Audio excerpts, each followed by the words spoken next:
नमस्कार दोस्तों।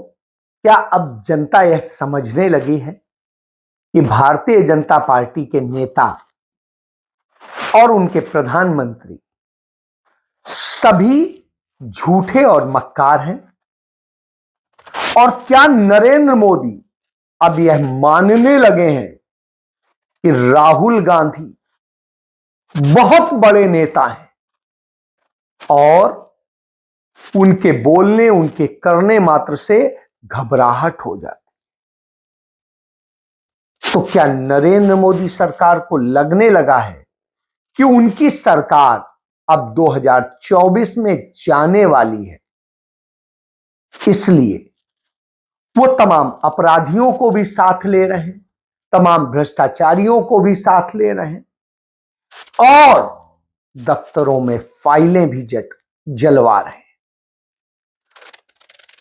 क्या अब जनता यह जानने लगी है कि नरेंद्र मोदी को अमीरों से प्यार है, गरीबों के पास सिर्फ राहुल गांधी जाएंगे, मणिपुर राहुल गांधी जाएंगे, आम आदमी के साथ राहुल गांधी मिलेंगे, मीडिया से सीधे संवाद राहुल गांधी करेंगे?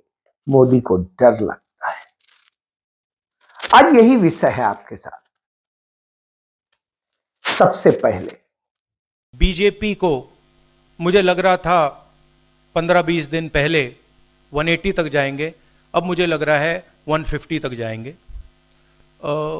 हर स्टेट में हमें रिपोर्ट मिल रही है कि हमारा चुनाव इंप्रूव कर रहा है और अंडर करंट है। जहां तक गठबंधन की बात है, यूपी गठबंधन की बात है, बड़ा पावरफुल गठबंधन है और बहुत अच्छा परफॉर्मेंस होगा हमारा उत्तर प्रदेश में। नरेंद्र मोदी केरल में एक सभा को संबोधित कर रहे थे और उस सभा को संबोधित करते वक्त वो इतना घबराए थे। अमेठी की, रायबरेली की सीट के लिए कांग्रेस चिंता करे न करे, मोदी कर रहे हैं कि आखिर राहुल गांधी, आखिर गांधी परिवार क्यों वहां अभी तक नहीं गया है? कांग्रेस के एक बड़े नेता जिनको यूपी में अपनी खानदानी सीट पर इज्जत बचाना मुश्किल हो गया है और उन्होंने केरला में अपना नया ठिकाना बना लिया है। क्यों वो केरल आ गया है और क्यों राहुल गांधी केरल आकर के केरल में के जरिए उन्होंने पूरे दक्षिण भारत को एक सूत्र में बांध दिया है और वहां भाजपा को जगह जगह लात खानी पड़ रही, उनके लोगों में आपस में मारपीट हो रही है। यह चिंता से उसी वक्त वो कहते हैं कि राहुल गांधी इतने बड़े नेता हैं। तब समझ में आता है कि मोदी का वास्तविक डर कहां है। वो राहुल गांधी को कभी देखना नहीं चाहते थे कि इतने बड़े नेता कहलाएं। वो तो उन्हें न जाने किन किन संज्ञाओं से जोड़ते थे, आज वो उन्हें बड़े नेता मानने को मजबूर हो गए। शायद यही वजह है, यही डर है और इसी कारण से इस देश में जगह जगह भारतीय जनता पार्टी के नेता भगाए जा रहे हैं, डराए जा रहे हैं और कुछ हो रहा, उनकी रैलियों में भीड़ नहीं जुट रही है तो बौखला जा रहे हैं, लड़ने लग रहे हैं। राजस्थान में किरोड़ी लाल मीणा एक सभा में गए, वहां लोग ही नहीं आए तो उस पे वो झुल्ला गए और भाग खड़े हुए, जाने क्या क्या कहे। सांसद है नरेंद्र मोदी। इसी तरीके से नरेंद्र मोदी का वो सांसद भी है लखीमपुर खीरी से और अमित शाह के साथ में सेकेंड नंबर की पोजीशन में है, गृह मंत्री है, गृह राज्य मंत्री। वो टेनी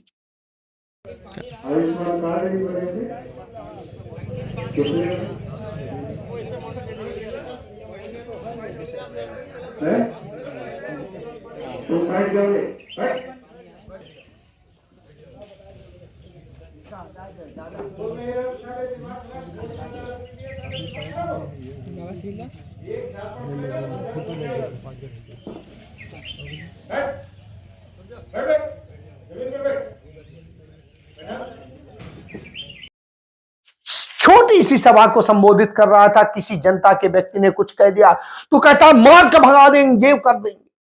अब आप सोचिए, इस दशा में आ गए, इस दशा में आ गए इनके राजस्थान में प्रदेश अध्यक्ष कि कैसे फोटो और वीडियो बनवाएं कि हम गए तो जनता फूल बरसा रही थी, तो दूर से वो लगा करके किस तरीके से उन्होंने सिस्टम बनाया था कि फोटो फ्रेम में सिर्फ हम आएंगे, फूल आएंगे, लगेगा जनता फूल बरसा रही। वो फूल बरसाए जा रहे थे क्रेन से, सब किसी ने वीडियो बना लिया। असलियत में 4 आदमी काहे का काफिला, तो आप समझ सकते हैं। वहीं राहुल गांधी वायनाड पहुंचते हैं, 2 दिन से हैं, और हालत यह है कि वायनाड की जिस सड़क से वो निकलते हैं वहीं हजारों हजार लोग उनके साथ चल देते हैं, उनको सुनने आ जाते हैं। रात को वो समुद्र किनारे पड़े एक मैदान में जब सभा को संबोधित कर रहे थे तो वहां लाखों लोग मौजूद थे, और इसी तरीके से वो सड़क पर कहीं पर भी जाते हैं तो यही स्थिति है। और वो नरेंद्र मोदी का सच सामने ले आते हैं कि कैसे नरेंद्र मोदी सिर्फ अडानी अंबानी के नौकर बन के रह गए, कैसे उन्होंने इलेक्टोरल बॉन्ड के जरिए घोटाला किया। Is when the BJP is destroying the constitution, attacking democracy, destroying the institutions, dividing India. Why is the Chief Minister of Kerala attacking me 24/7? ഈ രാജ്യത്തിന്റെ ഭരണഘടനയെ ബി ജെ പി തകർക്കുമ്പോ, ഈ നാടിന്റെ ജനാധിപത്യ ശീലങ്ങളെ ബി ജെ പി ഇല്ലാതാക്കുമ്പോ, ഈ നാട്ടിലെ ജനതയെ മതത്തിന്റെ പേരിൽ അവർ വേലികെട്ടി തിരിക്കുമ്പോ, और सारी बात वो बता देते हैं। लेकिन वो कहते हैं कि वायनाड मेरा परिवार है और यहां पर चाहे जो किसी भी पार्टी में हो, वो यूडीएफ में हो, एलडीएफ में हो, कहीं भी हो, कोई भी विचारधारा हो, विचारधारा का विरोध हो सकता है, लेकिन वो मेरा परिवार का है। यह बड़ी बात होती। वहीं दूसरी तरफ प्रियंका गांधी कल राजस्थान में थी, उनके लिए अथाह भीड़ उमड़ रही थी। आपके पूर्वजों की तरह मेरे पूर्वजों ने भी जान दी है इस देश के लिए। मैंने भी शहादत देखी है अपने पिता की, अपनी दादी जी की। आज जीवन उन्होंने आपके लिए काम किया, सेवा के भावना उनके दिल में थी। ये जो हमारी पुरानी परंपरा है, हमारी हिंदू धर्म की परंपरा है, हम किसको पूजते हैं बताइए? हमने भगवान राम को पूजा, क्या भगवान राम के पास सत्ता थी इसलिए हमने पूजा? आज तक हम उनको पूजते हैं, क्यों? क्योंकि उनके पास सत्ता थी? उनके पास सत्ता नहीं थी। क्योंकि हम उनको इसलिए पूजते हैं क्योंकि एक नैतिक आधार डाला उन्होंने, नैतिकता थी, जनता के प्रति श्रद्धा थी, सेवा थी, तपस्या थी, इसलिए पूजा हमने। इसलिए आज तक हम उनको पूजते हैं। हमारे जितने भी महापुरुष रहे हैं, जितने भी भगवान रहे हैं, उन्होंने क्या किया? सत्ता को त्यागा। हमने सत्ता को कभी नहीं पूजा। ये हमारा धर्म कभी नहीं रहा है। चाहे भगवान राम को देखिए, चाहे महाभारत को पढ़िए, क्या पांडवों के पास सत्ता थी? नहीं थी सत्ता। हमेशा हमारी श्रद्धा इस देश में हमारे धर्म ने सिखाया उसके प्रति रही है जिसने सेवा भाव से, आदर से जनता की सेवा की है। हमेशा महात्मा गांधी जी को देखिए, तो ये एक भावना होती है और हम इस भावना को अपने नेताओं में ढूंढते हैं, चाहे रैली में हो, चाहे रोड में हो। और आज वो नॉर्थ ईस्ट में थी, उसी नॉर्थ ईस्ट में जहां मणिपुर भी है, मिजोरम भी है, त्रिपुरा भी है, असम भी है, सब है। जोरहाट में वो रोड शो पे निकली तो अथाह भीड़ उनके साथ निकली और प्रियंका गांधी ने बताया कि आप लोग शहीद हुए तो मेरा भी परिवार शहीद हुआ, मैं शहीद के दर्द को जानती हूं। और उन्होंने उसके जरिए लोगों को जोड़ा। वहीं वो उनसे संवाद करती हैं तो निश्चित रूप से भारतीय जनता पार्टी के नेताओं को बड़ी तकलीफ हो जाती है, क्योंकि राहुल और प्रियंका के नाम पर, गांधी परिवार के नाम पर देश की जनता पागल हो जाती है, उमड़ के आ जाती है, क्योंकि उस परिवार को जिसको आप बदनाम करते हैं, उस गांधी नेहरू परिवार को अथाह प्यार करती है। किसी ने देखा हो न देखा हो, लेकिन वो गांधी नेहरू के नाम को सिर्फ जानता है, उससे ही प्यार करता है। यह दशा है, तब आप समझ सकते हैं। यही तो डर है नरेंद्र मोदी और भाजपा में, कि उस परिवार के प्रभाव को खत्म नहीं कर पा रहे, और उस परिवार का प्रभाव इतना ज्यादा है कि वो इनको कर देता है। उधर राहुल गांधी युवाओं को जिस तरीके से अग्निपथ की आग में झोंका गया है, अग्निवीर बना के झोंका गया है, उससे जिस तरह युवाओं का भविष्य बर्बाद हो रहा है, सेना का भविष्य बर्बाद हो रहा है, उसको लेकर के राहुल गांधी ने स्पष्ट कहा कि हम सत्ता में आते ही पहले तो अग्निवीर योजना बंद करेंगे और फिर सेना में पक्की नौकरी देंगे, जिससे उन युवाओं के साथ जिनके साथ अन्याय हुआ है, उस अन्याय को खत्म करेंगे और उन्हें न्याय दिलाएंगे। तो यह सोच होती है और उस सोच पर काम करते हैं। दूसरी तरफ नरेंद्र मोदी ने जिस तरह से घोटाला किया है इलेक्टोरल बॉन्ड के नाम पर, जिस तरीके से उसको किया, उसे जस्टिफाई करने की कोशिश करते हैं, लेकिन जितना ही जस्टिफाई करते हैं उसी में वो खुद बता जाते हैं कि कैसे पहले चेक के जरिए लिया जाता था, तो चेक तो काला धन हो नहीं सकता है। अब उन्होंने कहा इलेक्टोरल बॉन्ड के जरिए, और फिर उसे कहते हैं कि पारदर्शी बनाया था, जबकि वास्तविकता यह है कि उसकी पारदर्शिता खत्म की थी। सुप्रीम कोर्ट ने इसी बात को लेकर फटकारा था। तब भी नरेंद्र मोदी ने पूरी कोशिश की थी एसबीआई के जरिए और अपने वकीलों के जरिए कि हमें न बताना पड़े कि कहां से पैसा आया, किसको गया, कहां गया। सुप्रीम कोर्ट में नरेंद्र मोदी के केंद्र सरकार के वकील ने कहा कि जनता को यह जानने का हक ही नहीं है कि इलेक्टोरल बॉन्ड में पैसा कहां से आ रहा है, किसको जा रहा है, क्या है। आप समझ सकते हैं, यह लोकतंत्र है और लोग को ही नहीं जानने का हक है। यह स्थिति है।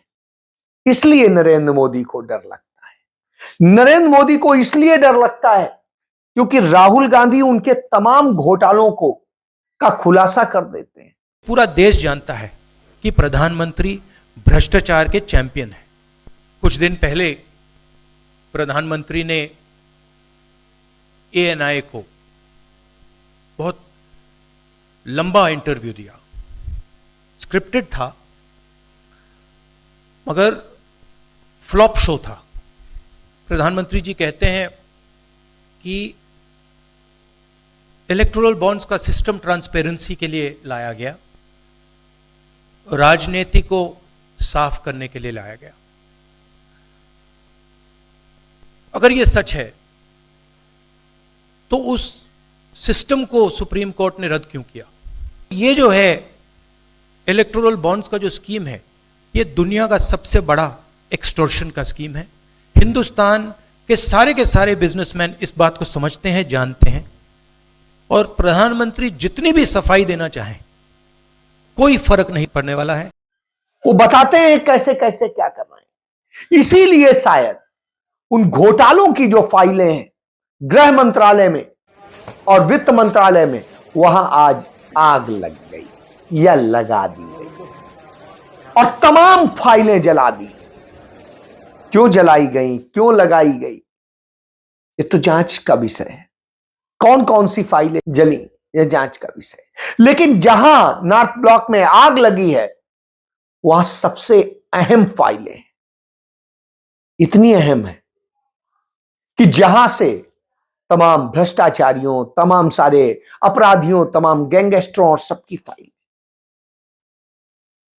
यह बताता है कि इन्हें डर लग रहा है कि 2024 में ये जा रहे हैं और ये जाएंगे तो फाइलें निकलेंगी, निकलेंगी तो ये जेल जाएंगे, इसलिए ऐसा कर रहे हैं। इसीलिए जीतने के लिए हर अनैतिक तरीका अपना रहे हैं। ये तमाम अपराधियों को अपने यहां शामिल कर रहे हैं, गैंगस्टर्स को शामिल कर रहे हैं और अपने यहां तमाम सारे उन अपराधियों को शामिल कर रहे हैं जिनको ये अपराधी कहते हैं। आज जिनके खिलाफ फाइलें खुली थी और योगी आदित्यनाथ हो, अमित शाह हो या नरेंद्र मोदी हो, कहते थे यहां तो अपराध खत्म हो गया और सारे अपराधी इन्हीं के यहां आ गए। नरेंद्र मोदी कहते हैं हमने भ्रष्टाचार पर बड़ा वो चलाया और इतना चलाया कि सारे भ्रष्टाचारी इनके यहां आ गए। और इसी तरीके से तमाम और तो भ्रष्टाचारियों, अपराधियों और सबकी संरक्षक बन गई भाजपा, बलात्कारियों की संरक्षक बन गई भाजपा। तो भाजपा का यह चरित्र बन गया है। जब यह चरित्र बन गया हो तो आप समझ सकते हैं, चाल, चरित्र, चेहरा सब खराब हो गया हो तो जनता इसी तरह दौड़ाती है और भगाती है जैसे वो दौड़ा रही है भाजपा के नेताओं को। इसीलिए ये डरते हैं और इसीलिए इस तरह की हरकतें करते हैं। तो इससे आप समझ लीजिए कि अब नरेंद्र मोदी जाने वाले हैं और राहुल गांधी आने वाले हैं। जय